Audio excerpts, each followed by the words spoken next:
मेरी बहन मेरे जीजा से बेहतर और कौन।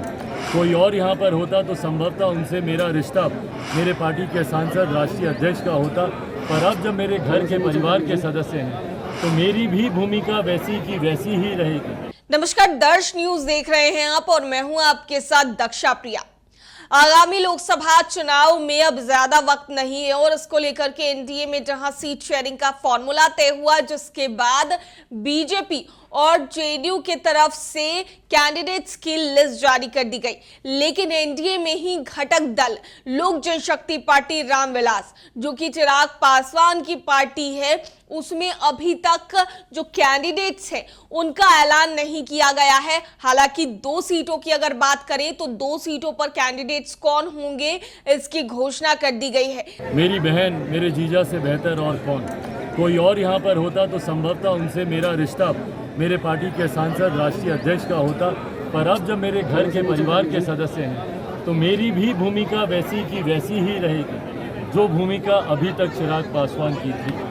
आज इस उम्मीद के साथ कि जमुई की जनता वही प्यार वही आशीर्वाद अरुण भारती जी को देगी जो उन्होंने मुझे दिया था, और आने वाले दिनों में इनको भी जमुई लोकसभा का प्रतिनिधित्व करने का सौभाग्य देगा। अब हाजीपुर से दावेदारी ठोक दिए हैं और यहाँ की जनता आपको 10 साल तक सांसद बना के भेजी, तो नहीं लग रहा है कि जो खरा जो उतरना चाहिए था, या आप जो है बैकफुट पर चले गए, या दूसरा विकल्प आप खोज लिए हाजीपुर में शिफ्ट कर गए? अरे प्रभु, हम विकल्प तब खोजते जब हम छोड़ कर जाते।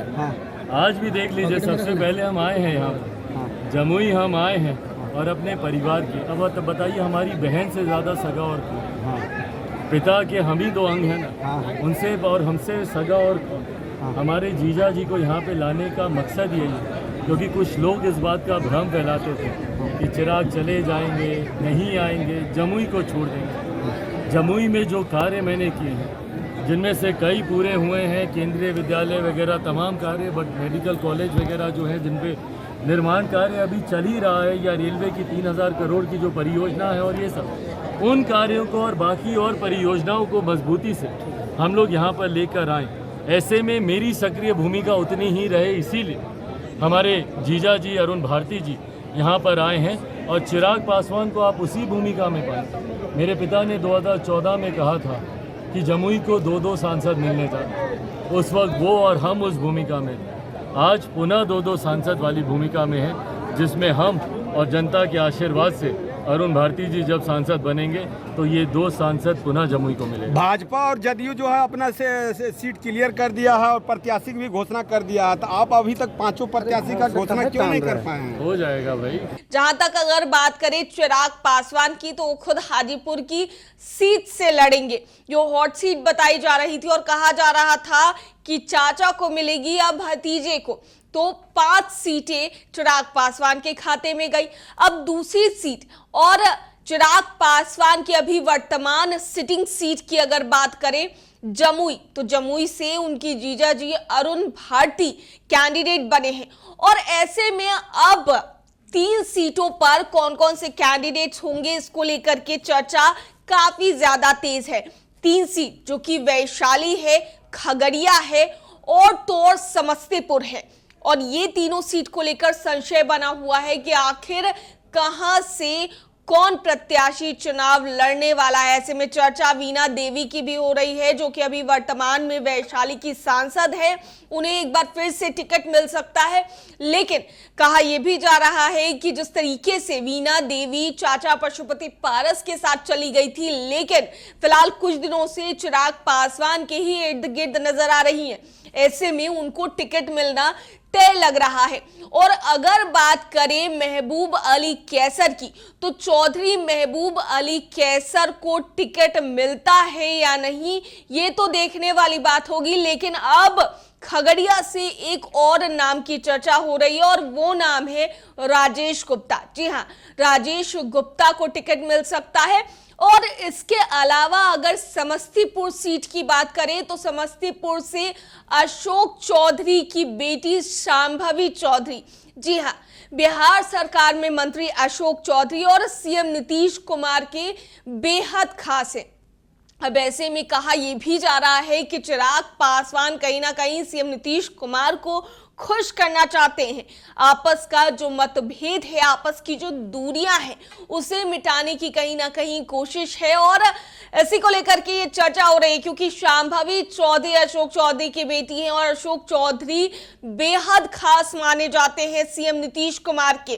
तो उन्होंने पहले भी मीडिया में कहा है कि अब जब साथ आ गए हैं तो लक्ष्य एक ही है कि 2024 में 40 पार करना है बिहार में। और ऐसे में अब देखने वाली बात होगी कि किनको कहां से टिकट मिलता है। लेकिन फिलहाल अगर सूत्रों की बात करें और सूत्रों से आ रही बड़ी जानकारी की बात करें तो जो अभी 3 सीटें बची हुई है जहां से चिराग पासवान की पार्टी को कैंडिडेट्स उतारना है, यानी कि समस्तीपुर, खगड़िया और वैशाली, तो तीनों सीटों की बात हो रही है कि वैशाली से वीणा देवी एक बार फिर से चुनाव लड़ सकती है।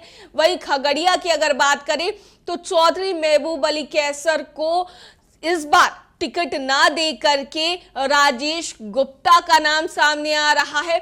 और वहीं अगर समस्तीपुर की बात करें तो शांभवी चौधरी का नाम सामने आया है।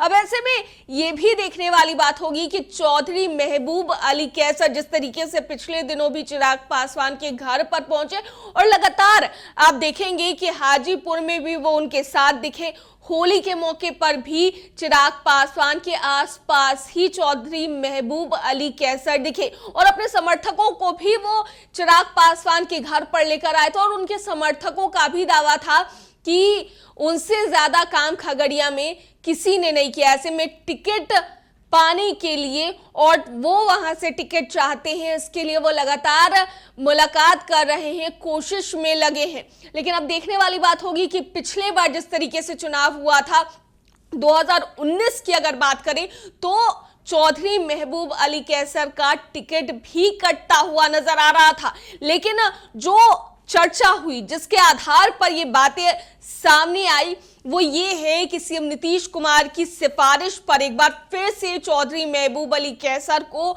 ये खगड़िया की सीट मिली और यहां से उन्होंने चुनाव लड़ा। लेकिन जब पार्टी अलग हुई तब महबूब अली कैसर और वीणा देवी दोनों ही चाचा पशुपति पारस के गुट में चले गए। अब जब एनडीए में एक भी सीट चाचा पशुपति पारस को नहीं मिली तो ऐसे में अब चिराग पासवान की तरफ चौधरी महबूब अली कैसर दिखाई दिए हैं और अब ऐसे में अंदाजा लगाया जा सकता है कि वो टिकट पाना चाहते हैं। लेकिन जो सूत्रों के हवाले से जानकारी सामने आ रही है उसके आधार पर अगर बात करें तो जो 3 सीटें बची है हाजीपुर और जमुई के अलावा, यानी कि समस्तीपुर, खगड़िया और वैशाली, इन तीनों सीटों से कैंडिडेट्स वीणा देवी, शांभवी चौधरी और राजेश गुप्ता हो सकते हैं। अब देखने वाली बात होगी कि फिलहाल इसकी औपचारिक घोषणा कब की जाती है। लेकिन जो सूत्रों के हवाले से बड़ी जानकारी सामने आ रही है वो यही है। और अब देखते हैं कि कब तक लोक जनशक्ति पार्टी रामविलास अपने इन तीनों कैंडिडेट्स की घोषणा करती है। हालांकि कल नॉमिनेशन होना है जमुई सीट को लेकर, अरुण भारती वहां से नॉमिनेशन करेंगे और विशाल जनसभा को भी संबोधित चिराग पासवान, अरुण भारती करेंगे। उनका पूरा परिवार और समर्थक इस मौके पर मौजूद रहेगा। तो अब देखने वाली बात होगी कि कौन कौन कैंडिडेट्स होते हैं और इसकी औपचारिक घोषणा कब की जाती है। लेकिन फिलहाल अभी जो सूत्रों के हवाले से बड़ी खबर सामने आ रही है वो यही है कि 3 सीटों पर, जो कि 3 सीटें अभी बची हैं, उन पर कैंडिडेट्स कौन कौन होंगे ये हम आपको बता रहे थे। दर्श न्यूज में फिलहाल के लिए इतना ही। बने रहिए हमारे साथ देश और दुनिया की तमाम खबरों के लिए। धन्यवाद।